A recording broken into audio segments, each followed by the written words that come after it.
வணக்கம். உங்களை வேதியியல் தமிழிற்கு வரவேற்கிறேன். இந்த கெமிஸ்ட்ரி 24x7 நெடுந்தொடர்ல நம்ம முந்தைய போட்டித் தேர்வு நாட்கள ஒன்றா பார்த்துக்கிட்டே வர்றோம். அந்த அடிப்படையில நம்ம இன்னைக்கு ஒரு கேள்விய பற்றி பார்க்க போகிறோம். அதற்கு முன்னதாக நம்ம சேனலுக்கு யாரும் சப்ஸ்கிரைப் பண்ணாம இருந்தீங்கன்னா, சப்ஸ்கிரைப் பண்ணுங்க. வாங்க இன்னைக்கு என்ன கேள்வின்னு சொல்லி நம்ம பார்க்கலாம்.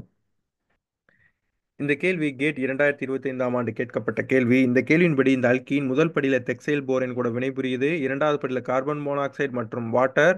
3வது படியில சோடியம் அசிட்டேட் மற்றும் ஹைட்ரஜன் பெராக்சைடு கூட வினைபுரியும் போது நமக்கு எக்ஸ்ங்கிற ஒரு இன்டர்மீடியேட்டை கொடுக்குது. இந்த எக்ஸ்ங்கிற இன்டர்மீடியேட் அதற்கடுத்த படிகளில் எல்டிஏ மற்றும் ட்ரைமெத்தில் சிலைல் குளோரைடு மற்றும் 2வது படியில ஃபினைல் சல்ஃபினைல் குளோரைடு மற்றும் 3வது படியில meta chloro per benzoic acid மற்றும் 4வது படிநிலையில வெப்பப்படுத்தும் பொழுது நமக்கு ஒய்ங்கிற ஒரு ப்ராடக்டை கொடுக்குது. கீழே 4 விடைகள் கொடுத்துருக்காங்க. வாங்க எது சரியான விடைன்னு சொல்லி நம்ம சேர்ந்து கண்டுபிடிக்கலாம். ஸோ இந்த கேள்வி வந்து பார்த்தீங்க அப்படின்னா நிறைய மேக்னஸ்டிக் டீடைல்ஸ் இருக்கு. ஸோ அதனால அதை ஸ்கிப் பண்ணாமல் பாருங்க. ஸ்கிப் பண்ணீங்க அப்படின்னா உங்களுக்கு அண்டர்ஸ்டாண்ட் பண்ணுறது ரொம்ப கடினமாக இருக்கும். சரி, வாங்க தீர்வுக்குள்ள போகலாம். முதல் படியில அல்கீன் இந்த தெக்சைல் போரேன் கூட வினைபுரிகிறது. இந்த வினை வந்து ஹைட்ரோபோரேசன் வினை. ஸோ இங்கே பார்த்தீங்க அப்படின்னா 2 அல்கீன் இருக்கு. முதல்ல இந்த டெர்மினல் அல்கீன்ல உங்களுக்கு ஹைட்ரோபோரேசன் வினை வந்து ஏற்படுது. இந்த ஹைட்ரோபோரேசன் வினை வந்து சின் அடிசன் மற்றும் ஆன்டி மார்கோனிக் ஆஃப்ல வந்து பின்பற்றும். என்ன காரணம் அப்படின்னா ஸ்டெரிக்னால. ஏன் அப்படின்னு பார்த்தீங்கன்னா இங்கே பாருங்க, போரான் வந்து ஒரு ஸ்டெரிக்கலி க்ரௌடட் குரூப்போட அட்டாச் ஆயிருக்கு. ஸோ இங்கே வந்து பார்த்தீங்க அப்படின்னா இந்த ஹைட்ரஜன் வந்து இந்த பொசிஷன்லையும் இந்த போரேன் யூனிட் வந்து டெர்மினல் கார்பன்லையும் ஆட் ஆகும். ஸோ ஏற்கனவே சொன்னேன் ஸ்டெரிக்னால இந்த வினை வந்து இந்த மாதிரி நடக்குது அப்படின்னு சொல்லி. ஸோ அப்படி நடக்கும் பொழுது நமக்கு இந்த மாதிரி ஒரு இன்டர்மீடியேட் வந்து கிடைக்குது. இப்போ இந்த இன்டர்மீடியேட்டை பார்த்தீங்க அப்படின்னா இங்கே இருக்கக்கூடிய போரான் ஆட்டத்தில் இன்னொரு ஹைட்ரஜன் ஆட்டம் இருக்கு. அப்போ இன்னொரு முறை வந்து உங்களுக்கு ஹைட்ரோபோரேசன் இந்த அல்கீன் கூட வந்து நடக்குது. ஸோ நம்மளோட வசதிக்காக நம்ம இந்த ஸ்ட்ரக்சரை வந்து இந்த மாதிரி எழுதிக்கலாம். ஸோ இப்போ பார்த்தீங்க அப்படின்னா இங்கே இருக்கக்கூடிய போரேன் மற்றும் ஹைட்ரஜன் வந்து நமக்கு ஏற்கனவே தெரியும் அது எப்பயுமே சின் அடிஷனில் தான் நடக்கும் அப்படின்னு சொல்லி. அப்படிங்கிறப்ப இந்த அடிஷன் எங்கேருந்து நடக்க போகுது அப்படின்னா டாப் ஃபேஸ் ஆஃப் த அல்கீன்லேருந்து நடக்க போகுது.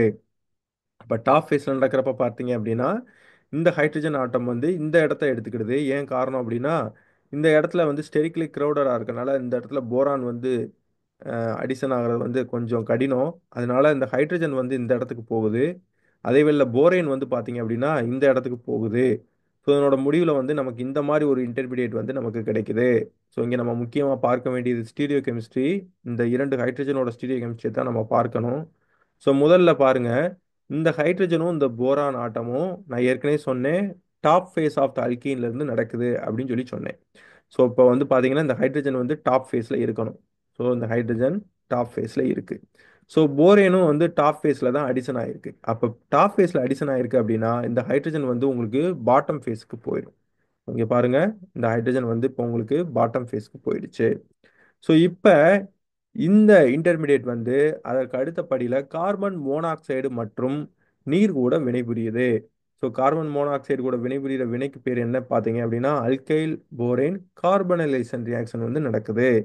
ஸோ கார்பன் மோனாக்சைடு ஸ்ட்ரக்சர் எழுதிக்குங்க. இப்போ கார்பன் மோனாக்சைடில் இருக்கக்கூடிய கார்பனில் இருக்கக்கூடிய நெகட்டிவ் சார்ஜ் வந்து இங்கே இருக்கக்கூடிய போரான் ஆட்டத்தை வந்து தாக்குது. இதனோட முடிவில் வந்து நமக்கு இந்த மாதிரி ஒரு இன்டர்மீடியேட் வந்து கிடைக்குது. ஸோ இப்போ பார்த்தீங்க அப்படின்னா one of the pi electron ஆக்சிஜனை நோக்கி நகரும் பொழுது உங்களுக்கு இங்கே கார்பன் வந்து பாசிட்டிவ் சென்டர் வந்து கிரியேட் ஆயிரும். இப்போ இங்கே வந்து மைக்ரேஷன் அல்கைல் மைக்ரேஷன் வந்து நடக்க போகுது. அதாவது இங்கே இருக்கக்கூடிய CH2 குரூப், அதாவது இந்த அல்கைல் குரூப் வந்து மைக்ரேட் ஆகி இந்த கார்பனை நோக்கி நகருது. ஏன் அப்படின்னா கார்பனில் வந்து பாசிட்டிவ் சென்டர் இருக்கனால. அப்படி நகரும் பொழுது உங்களுக்கு இந்த நெகட்டிவ் சார்ஜ் மறுபடியும் போரான் ஆட்டத்தை நோக்கி நகர்ந்துரும். அப்படி நகரும் பொழுது நமக்கு இந்த மாதிரி ஒரு இன்டர்மீடியேட் வந்து கிடைக்கும். இப்போ இந்த இன்டர்மீடியேட்ல பார்த்தீங்க அப்படின்னா ஒரு கார்பனைல் குரூப் இருக்கு. இந்த ஆக்சிஜன்ல 2 லோன் பேர் ஆஃப் எலக்ட்ரான் இருக்கா. இப்போ ஒரு லோன் பேர் ஆஃப் எலக்ட்ரான் இங்க இருக்கக்கூடிய போரான் ஆட்டத்தை வந்து தாக்குது. அப்படி தாக்கும் பொழுது நமக்கு இந்த மாதிரி ஒரு இன்டர்மீடியேட் வந்து கிடைக்குது. இப்போ பாருங்க, போரானை தாக்குனதுனால இங்க ஆக்சிஜன் வந்து பாசிட்டிவ் சார்ஜ் ஆயிருச்சு. இப்ப இன்னொரு அல்கைல் மைக்ரேஷன் வந்து நடக்க போகுது. அதாவது இங்க இருக்கக்கூடிய அல்கைல் மைக்ரேஷன் வந்து அல்கைல் குரூப் வந்து ஸ்டீரியோ கெமிஸ்ட்ரி லாஸ் பண்ணாம இந்த குரூப் வந்து அப்படியே மைக்ரேட் ஆகி இந்த கார்பனுக்கு வந்து வருது. சரியா? அப்படி வரும்பொழுது இந்த பை எலக்ட்ரான் ஆக்சிஜனை நோக்கி நகருது. இப்போ உங்களுக்கு இந்த மாதிரி ஒரு இன்டர்மீடியேட் வந்து உங்களுக்கு கிடைக்குது. அதாவது த்ரீ மெம்பர்டு ரிங் சிஸ்டம் இருக்கக்கூடிய ஒரு இன்டர்மீடியேட் வந்து கிடைக்குது. இப்போ இந்த இன்டர்மீடியேட் வந்து வாட்டர் கூட வினைபுரியுது. ஸோ வாட்டர் வந்து இந்த த்ரீ மெம்பர்ட் ரிங் சிஸ்டத்தை உடைக்குது. ஸோ அப்படி உடைக்கிறப்ப என்ன நடக்குதுன்னு பாருங்க. ஸோ வாட்டர் வந்து முதல்ல போரானை வந்து தாக்குது. அப்படி தாக்கும்பொழுது இந்த போரான் ஆக்சிஜன் பிணைப்பு வந்து உடையுது. அப்படி உடைஞ்சு உங்களுக்கு இந்த மாதிரி ஒரு இன்டர்மீடியேட் வந்து கிடைக்குது. இது வந்து அதற்கு அடுத்த படியில் சோடியம் அசிட்டேட் மற்றும் ஹைட்ரஜன் பெராக்சைடு கூட வினைபுரியும். ஸோ பேசிக் கண்டிஷனில் இந்த ஹைட்ராக்சைடு குரூப் வந்து அல்காக்சைடு அயானாக மாறிடும். இந்த அல்காக்சைடு அயான் இப்போ வந்து மறுபடியும் போரான் ஆட்டத்தை வந்து தாக்கும். ஸோ அப்படி தாக்கும் பொழுது உங்களுக்கு இந்த மாதிரி ஒரு இன்டர்மீடியேட் வந்து கிடைக்கும். இப்போ பார்த்தீங்க அப்படின்னா இந்த கார்பன் போரான் பிணைப்பு உடைஞ்சு இந்த எலக்ட்ரான்கள் வந்து கார்பனுக்கும் ஆக்சிஜனுக்கும் இடையில போய் போகுது. அப்படி போகும்பொழுது அது கார்பன் ஆக்சிஜன் டபுள் பாண்டா மாறும். அப்படி மாறுச்சு அப்படின்னா ஆக்சிஜன் மேல பாசிட்டிவ் சென்டர் கிரியேட் ஆயிடும். இப்போ இந்த இன்டர்மீடியேட் வந்து ஹைட்ரஜன் பெராக்சைடு கூட வினைபுரியும். ஸோ இப்போ ஹைட்ரஜன் பெராக்சைடு பேசிக் கண்டிஷனில் இருக்குது அப்படிங்கிறப்ப உங்களுக்கு இந்த ஸ்பீசிஸ் ஜெனரேட் ஆகும். இந்த ஸ்பீசிஸ் வந்து இங்கே இருக்கக்கூடிய போரான் ஆட்டத்தை வந்து தாக்கும். அப்படி தாக்கும் பொழுது உங்களுக்கு இந்த மாதிரி ஒரு இன்டர்மீடியேட் வந்து உங்களுக்கு கிடைக்கும். ஸோ இப்போ இன்னொரு அல்கைல் மைக்ரேஷன் வந்து நடக்க போகுது. இங்கே ஆர் நம்ம போட்டிருக்கிறது வந்து டெக்ஸைல் குரூப்பை தான் நம்ம வந்து ஆர் அப்படின்னு சொல்லி நம்ம போட்டிருக்கோம். ஸோ நம்மளோட வசதிக்காக.